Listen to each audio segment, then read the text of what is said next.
We are recording. All right.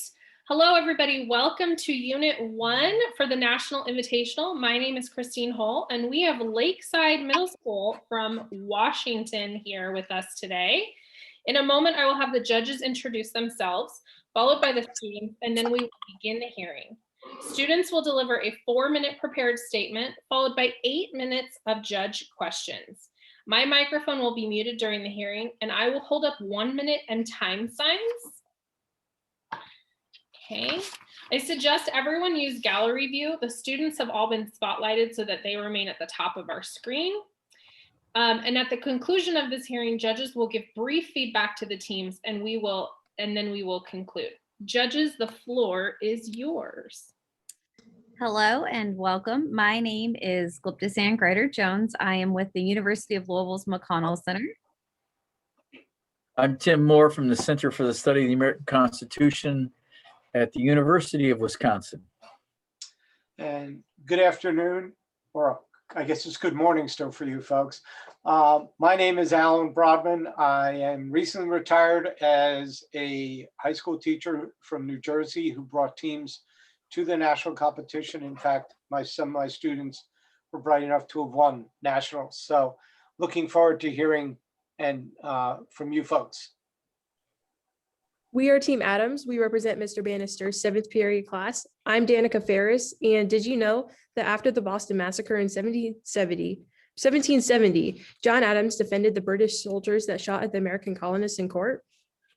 I'm Cecilia Trudeau, and John Adams also wrote long letters back to his family. He was a great pen pal, and it didn't matter wherever he was.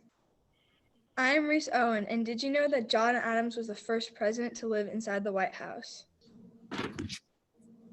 All right, thank you. We are Unit 1, and we are doing question 1. I'll read the question, and then you may begin your remarks. What is a constitution and a constitutional government? What is Republican government? How can constitutional governments be organized to prevent the abuse of power and protect natural rights? How can higher or fundamental law be distinguished from statutory or ordinary law that governments regularly create and enforce? You may begin. The strong points of a Republican form of government are that if the people feel they are being misrepresented, they can vote out the members of Congress. This is the power of a democracy, where the people decide. Another plus is the concept of common welfare, where the policy is for the good of everyone, not just a few people. They must make laws and rules that protect and satisfy all people, not just special interest and lobbying groups. A third factor of a Republican government is that the representative democracy. The people can vote on laws and have more say in the government. This is in accordance with Article 4, Section 4 of the United States Constitution, which states that the United States shall guarantee to every state in this union a Republican form of government and shall protect each of them against invasion. Whereas in a democracy, such as the one held by the people of ancient Greece, the power was held by the majority of people, and decisions are made by eligible citizens by voting for what they believed in all proposed situations, instead of electing a representative to do so as they would in a republic. However, in ancient Greece, although the government was effective, it ended after only 2 centuries.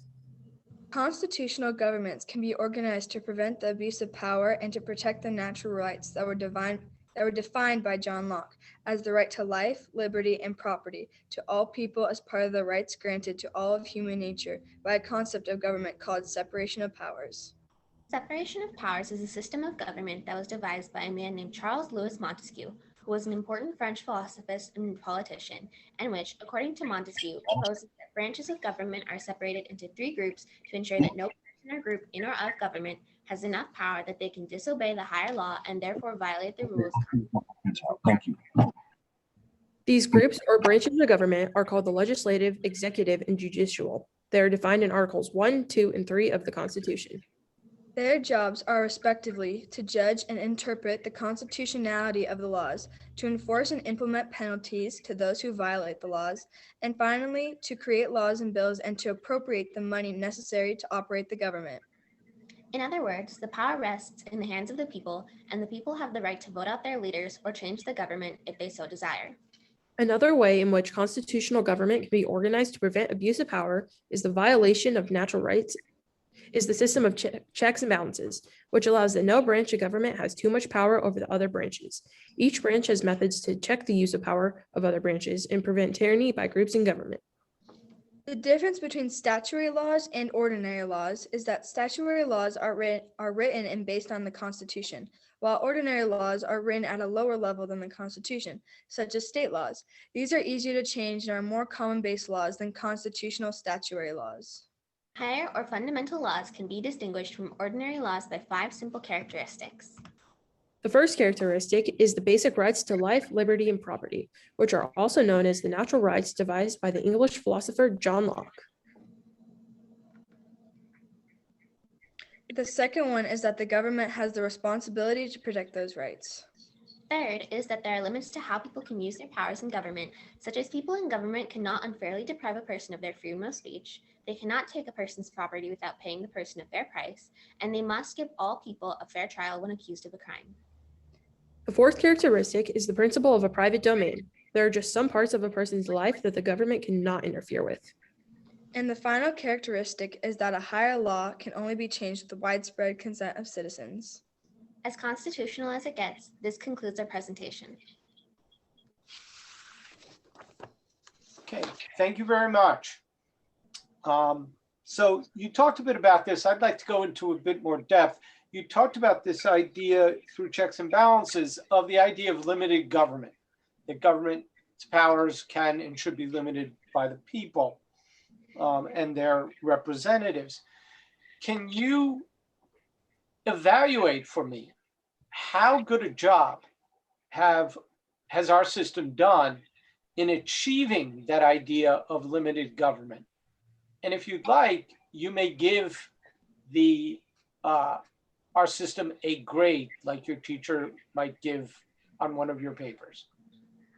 I would give our government probably a B to a B plus, because I think we've done well enough in achieving both security and freedom of the people. Because in government, there has to be a balance, like John Locke said, between how free the people can be and how they must be governed. Because to be under government, you have to be structured, you have to have laws, you have to protect the people. But the people must also have a certain element of freedom. And so I think we've done a well enough job protecting that in the United States that we have a little bit of restrictions on freedom, but enough so that we're still safe and we're still free, enough that enough that our government is working, it is successful.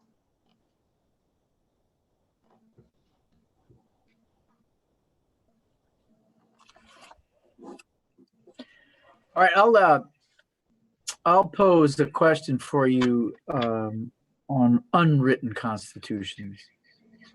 Do you think they could function effectively as higher law?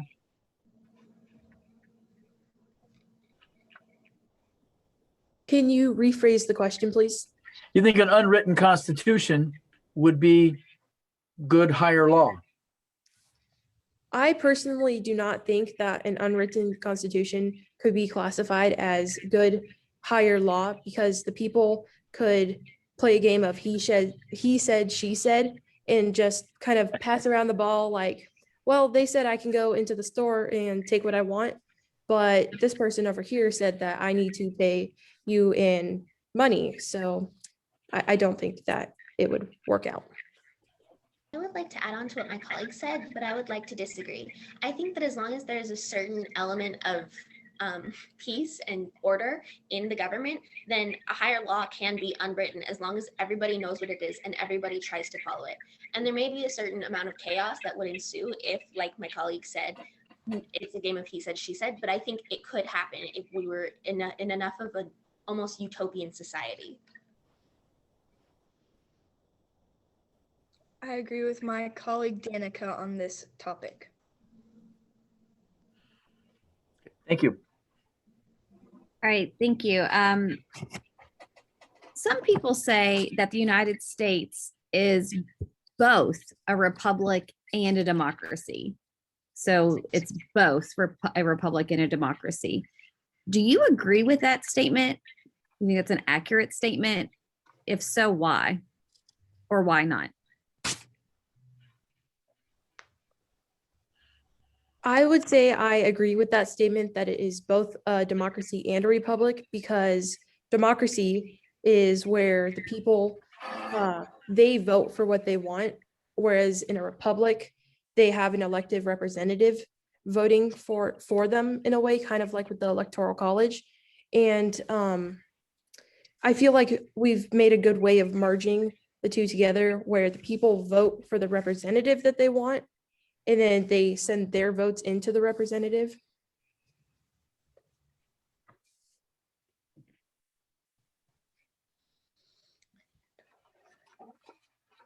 Any other thoughts? Well, let me ask you again about constitutions in general. Do you think a longer constitution with a lot more words is better than a shorter constitution with fewer words? I think that I think that a constitution with fewer rules but the same guidelines would work better, because sometimes when you talk for a longer time or you have more words in a paper or an essay, it gets kind of confusing. So if you keep it short and simple, I feel like the people will have an easier time evaluating what the message you're trying to send is. I would also like to comment. I think it could work either way, because I think as long as you have the general idea and structure of a government, then it doesn't matter how long it is, as long as you keep the idea of government and freedom while under security to limits, it works fine.